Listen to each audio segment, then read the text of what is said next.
This story is brought to your ears by all our fantastic supporters on Patreon. To get in on the action yourself with bloopers, extras, and the occasional early story, join us at patreon.com/voiceofallmtg. For more stories or just a chat, visit voiceofallmtg.com or find us on Twitter at voiceofallmtg. And now, Voice of All presents Awaken the Trolls, Episode 2 of Kaldheim by Roy Graham and Jenna Helland.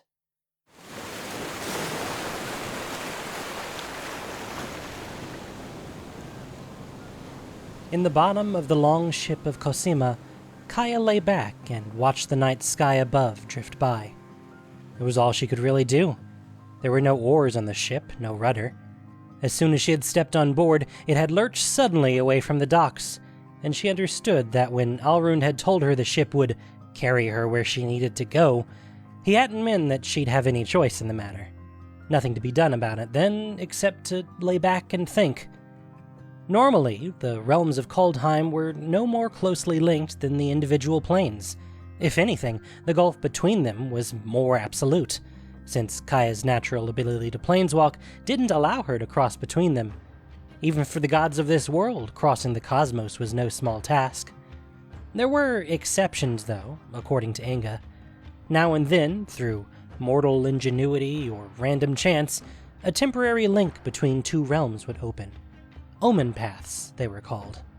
It was the doomscars people feared, though, celestial collisions that seemed invariably to lead to calamity. The last time Bretagard collided with Karfell, a frozen land of wraiths and walking corpses, a legion of the undead made it all the way to the Beskir stronghold before it was defeated. Never in recorded history had the Doomscar bridged their realms with Immersturm, the realm of demons, but the consequences of such a thing were hard to imagine. The last time a single demon had made it to Bretagard, he went on a rampage so horrible that they named the bleakest, darkest part of the year after it. All in all, it sounded like precisely the sort of event she told herself she'd avoid from now on. Stay focused, Kaya. You've got a possibly extra planner, certainly dangerous monster to find. Plenty to keep you busy.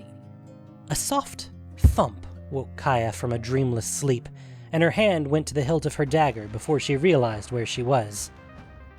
Wait, where was she, though?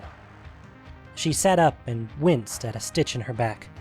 The longship may have been a powerful artifact, capable of sailing through the raw, magical energies of the cosmos, but that didn't make it any better as a bed.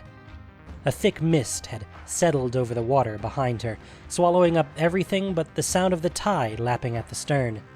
Ahead, the nose of the ship had run up on a muddy bank gnarled with roots. My stop, huh? Kaya climbed out, and immediately her boots sunk into the wet, black earth. As she wondered if she should tie the ship to one of the thick roots curling off the edge of the shore, the boot lurched back into the waves as if it had been pushed. In moments, the long ship had disappeared into the mist. Thanks for the ride. What exactly would she do if the monster hopped the realms again? Well, she'd worry about that later. Grabbing a branch for the leverage, Kaya climbed up off the bank and into the forest. Kaya had spent plenty of time in old places. When you specialized in things that should be dead but weren't, life took you to quite the assortment of ancient tombs and forgotten cities. But never had she been in a wild place that felt so very, very old. Every tree stooped low and grandfatherly. The youngest of them seemed to have already lived a handful of lifetimes. Here and there she came across collapsed stonework scarcely recognizable under the moss that grew everywhere. Everything seemed a relic of a lost age, a concession to time's final victory. In an hour of walking, Kaya saw only one intact structure, a towering archway built of stone. It had to have housed the gates of some grand sunken fortress once. That, or whoever had built this place, needed their doorways 20 feet high. The forest seemed to go on forever. All the while, Kaya searched for the silvery, organic-looking veins of metal she'd seen in that cave deep in the Aldergard. I'd take a big, spooky footprint instead. Or maybe some claw marks. But there was nothing. No sign that the monster had been this way at all. Kaya had stopped to rest on the trunk of a fallen tree when she heard the chatter of distant voices. She was back on her feet in an instant. Thank this planet's shiny, glowing gods. Odds were they wouldn't be as welcoming as the Omen Seekers had been, but she could at least ask whoever it was for directions. Kaya pushed aside heavy, drooping branches and ducked under mossy overhangs, following the sound. Finally, she emerged into a clearing. At one end was a massive block of worked stone, covered in faded knotwork patterns and a scaled ridge of mushrooms. The rest of the clearing held a collection of strange and loud creatures. Hunched over, they stood about as tall as she was, meaning they'd probably be a good bit taller if they ever stood up straight. All of them were green, some a pale green, some a deeper shade, some an ugly, mottled pattern, with long, dark hair wrapping their bony forms like a shawl and formidable tusks that clacked together as they opened and closed their mouths, speaking in a language she didn't understand. Trolls. Hadn't seen any on Kaldheim yet, but there was no mistaking them. And if the Omen Seekers were to be believed, the local variety were a foul-tempered bunch. Thankfully, they seemed too distracted, talking to and occasionally smacking each other to notice her. Kaya was retreating back the way she came, step by careful step, when a figure stepped out onto the massive block of stone. Instead of a troll, it was a man wearing a hood that jingled with discs of gold. At his belt hung a sheathed sword. Around the stone, 4 trolls stepped out from the shadows, bigger than any in the crowd. They were draped in rusty, ill-fitting suits of mail and carried weapons of some kind. Clubs, crude axes, broken swords. One of them knocked his axe against the stone block and barked something in a harsh and guttural voice. The chattering in the crowd went silent, and the hooded man gestured toward them with spread arms. Friends, you know my many names. I am called Trickster by some, Ruse Forger by others. Some have called me the Prince of Mischief, some the God of Lies. All know me as Volki, and my first gift to you, the gift of languages, is free. Hear my words and understand them. What I have to tell you is of grave importance. A god? Here? At least this one wasn't pretending to be an old man. Although, thought Kaya, there was something strange about him. Something she couldn't quite place. A time of great strife approaches. Soon a path will open to cruel and strange worlds, filled with creatures of great avarice and wickedness. If allowed, these savage peoples will burn the forests of Notvold to the ground. They will put the proud clans of Trollkind to the sword. Silence and the occasional nervous clacking of teeth were all the response he received. These foul invaders wish to... they wish to seize the treasures from your warrens. At that, the crowd exploded with angry shrieking. Volki allowed a few moments of this before waving his hands for quiet. When no quiet was forthcoming, one of the big, armored brutes cracked a troll in the front row with his club, and the crowd went silent again. There is but one solution to this. The clans of the Notvold must attack first. Too long have you been divided by petty rivalries. Strike as one, and none shall be able to stop you. Then Kaya realized what she was seeing. Volki glimmered. It was subtle at first, very different from the overflowing radiance that had spilled from Alrund. Easy to miss, but Kaya had hunted insubstantial enemies for a long time. She was used to spotting subtle currents of energy. What she was seeing was an illusion, and Kaya knew there was just no way that she was seeing an illusion created by the God of Lies. Quietly, Kaya ginned up a spell. Nothing fancy. A little purification, a little seeing beyond the veil, throw in a bit of wind, and... She blew gently toward Volki, little motes of white light exiting her pursed lips. The spell tumbled forward, air swirling around it, whipping into a gale that blew the manes of the troll crowd to and fro. When it swept over Volky, it seemed to strip the Volky right off of him. In place of the god of lies stood a red-skinned man with 2 prominent horns and a very surprised expression on his face. Who dares to show yourself? Bad idea. Then again, how good had any of her ideas turned out to be so far? She stepped out from behind her tree. Probably thought you could get away with a sloppy illusion, right? Dumb trolls won't know the difference. Bad luck for you, Tybalt. The corner of his lip rose in a grin. The expression didn't seem to dampen any of that anger.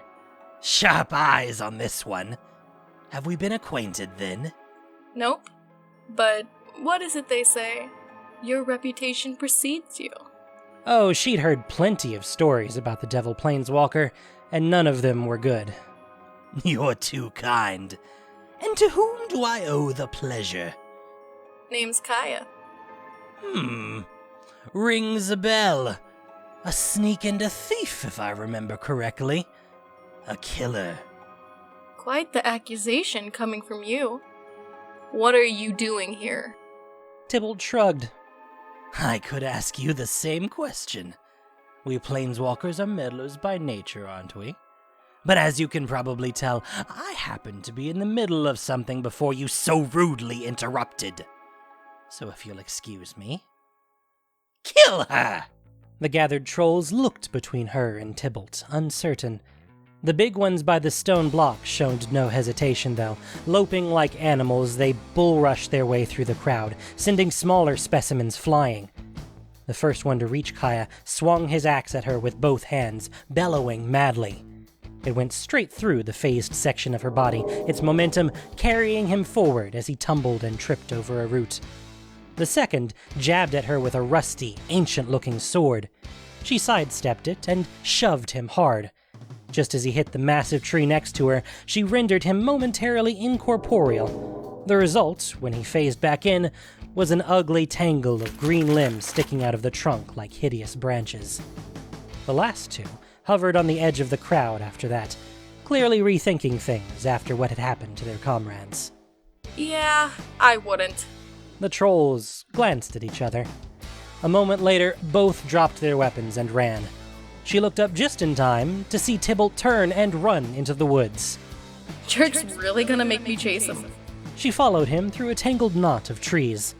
Tybalt had a head start, but he couldn't turn his body insubstantial at will. Slowly but surely, phasing through fallen trees and crumbling stone archways, she gained on him. Finally, in an open stretch of land between a series of mossy hills on one side and a few rickety wooden structures on another, she cut him off. He bent over to catch his breath. You run like the devil! We done? Tell me what you're doing here. What do you get out of riling up a bunch of trolls? What's in it for you? Tybalt gave her a look at his many, sharp teeth. Oh, my dear. Chaos is its own reward. And nothing puts a smile on my face like a bit of mayhem. But I can't see how that's any of your business. This isn't your home. These aren't your people. The thought had occurred to her, yeah, but she did have business here.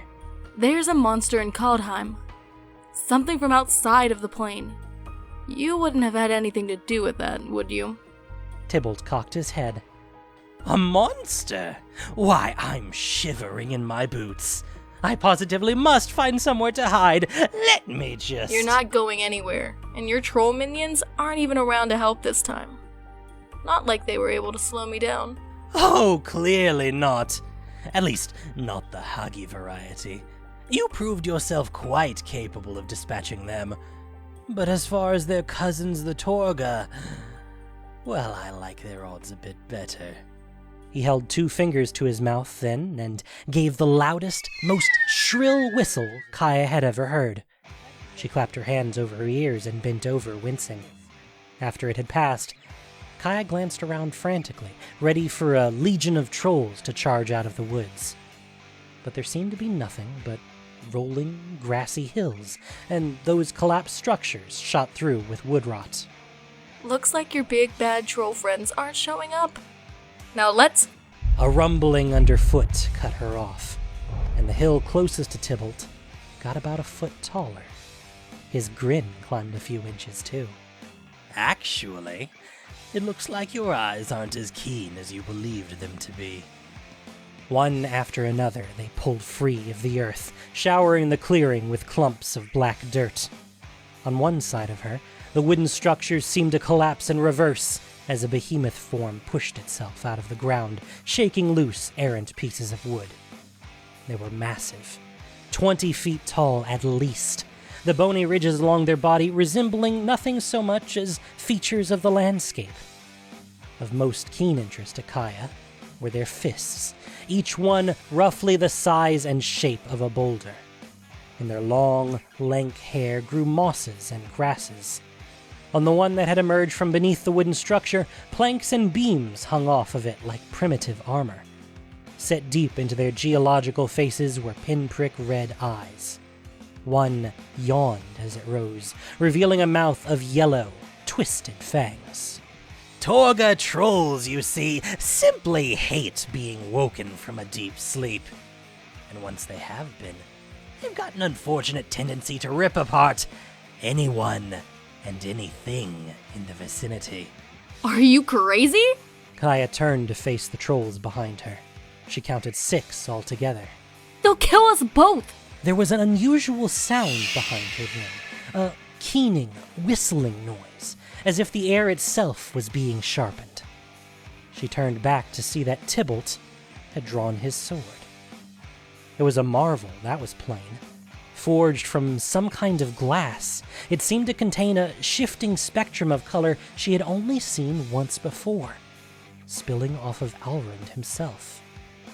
Next to Tybalt was a hole in the world. There was no other way to put it. It hung in the air, the edges ragged and uneven and faintly glowing. Heat and sulphurous air seemed to pour out, and through the tear, Kaya glimpsed black earth, split with volcanic ruptures. Tybalt hefted the sword and grinned at her.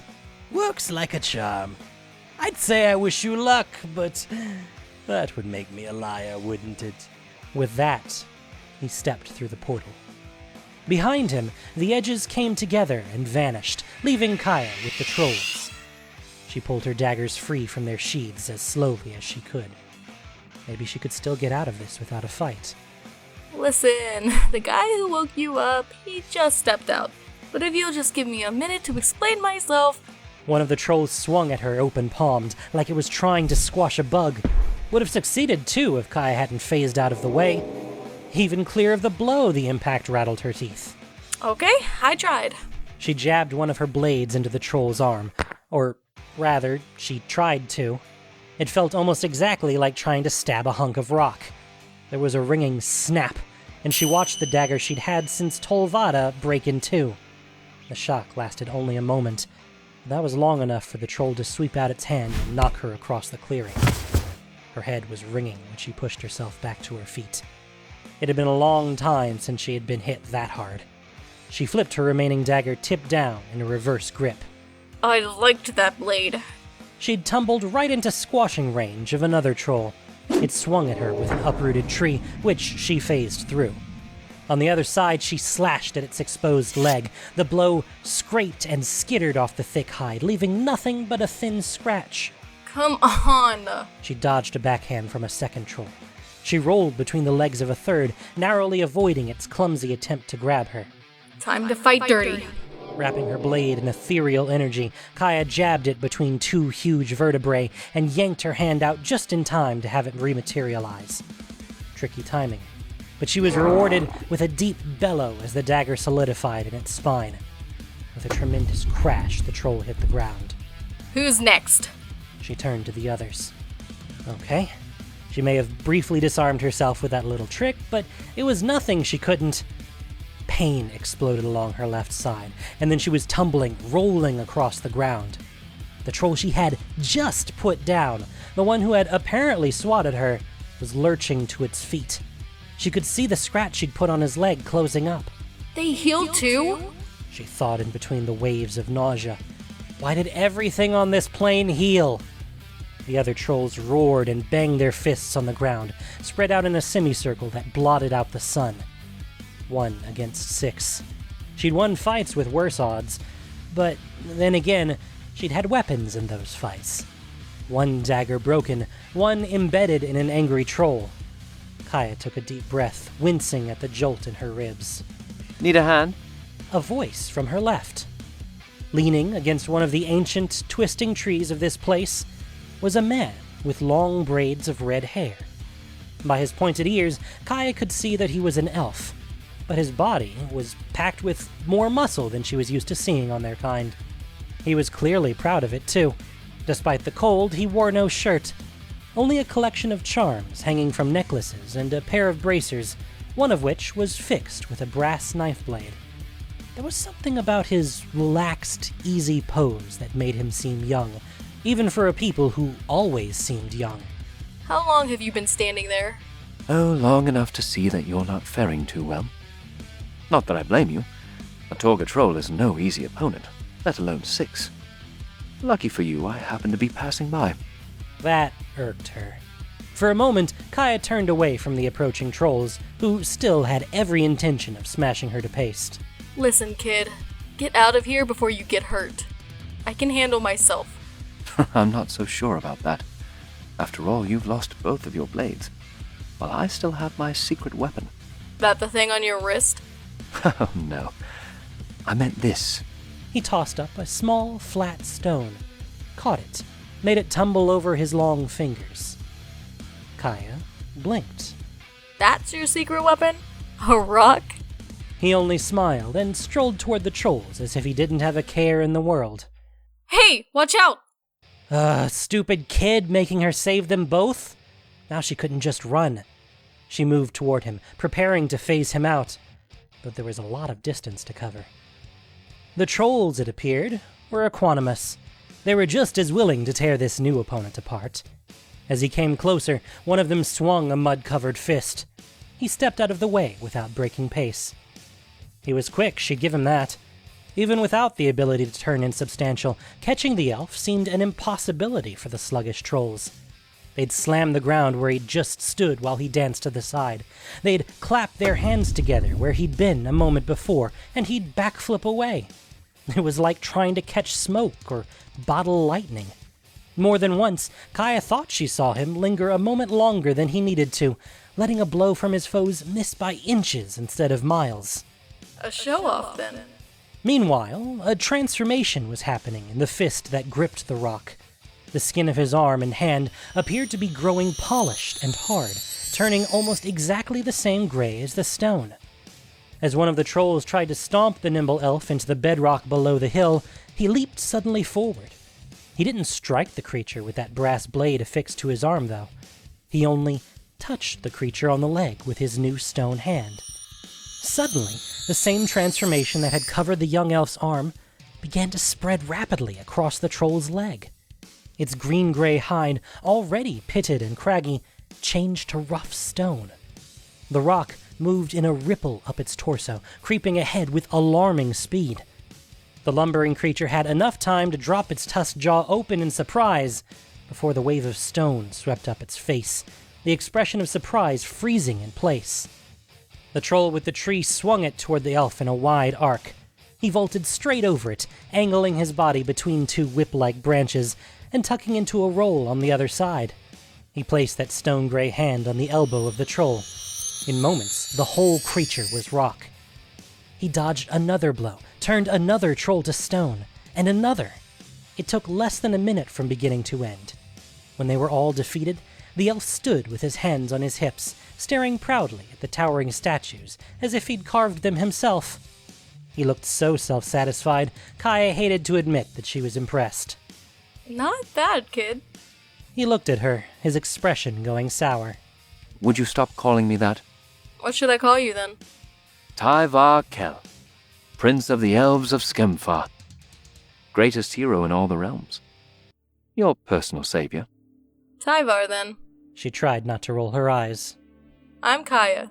I appreciate the help, but what's a great hero like yourself doing out in the middle of the woods? Any chance you were following me? Not you. Volky.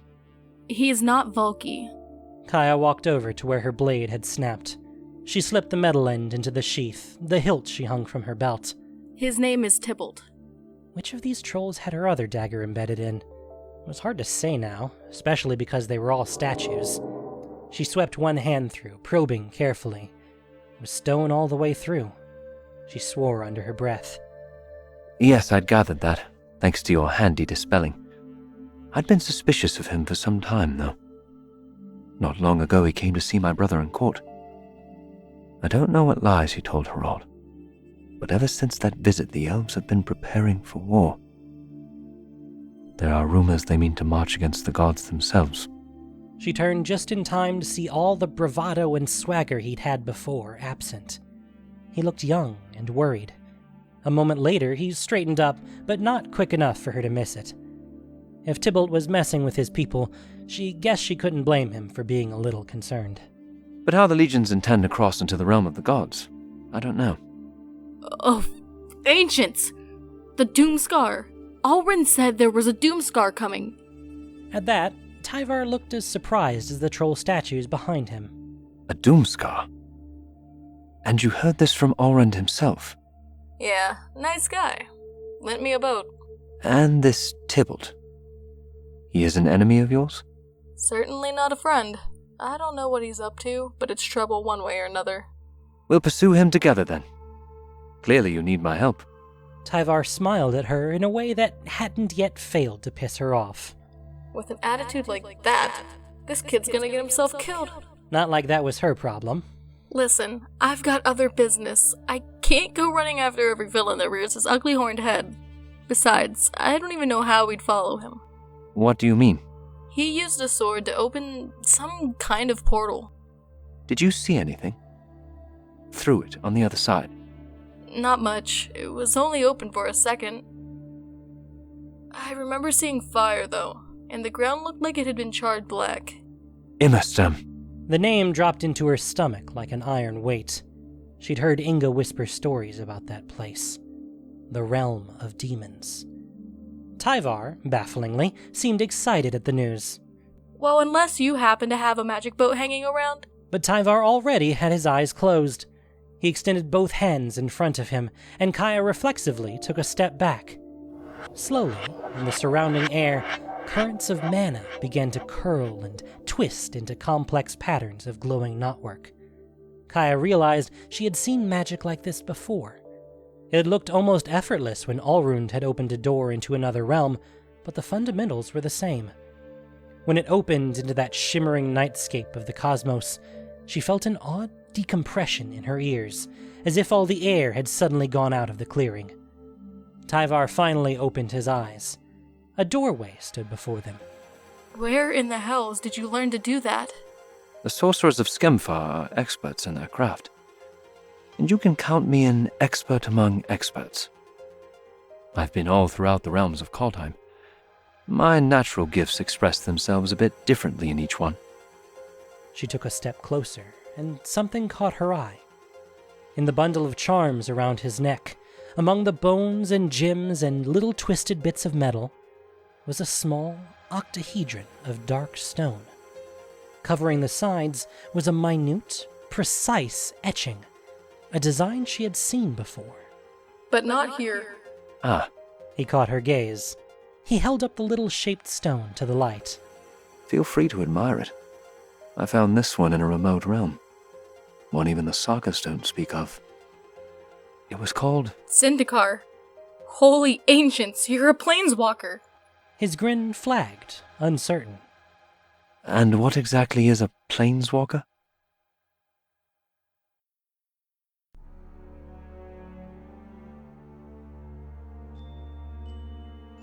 Thank you for listening to this production of Voice of All. As listener-supported entertainment, we rely on you not just for the voices of the characters, but also to keep us going and growing. If you enjoyed what you heard, please support us by reviewing and following us on your favorite podcast apps or YouTube, or just plain sharing with your friends. You can also support us financially on Patreon for exclusive perks. Awaken the Trolls was written by Roy Graham and Jenna Helland. The podcast was produced and edited by Gendo Okeshi, with sound editing by Noxshade. This week's story featured the voice talents of Nilani and Luke McKeel. Voice of All is unofficial fan content, permitted under the Wizards of the Coast fan content policy. Magic the Gathering is copyright Wizards of the Coast. Thanks so much for listening. And y'all have a great day.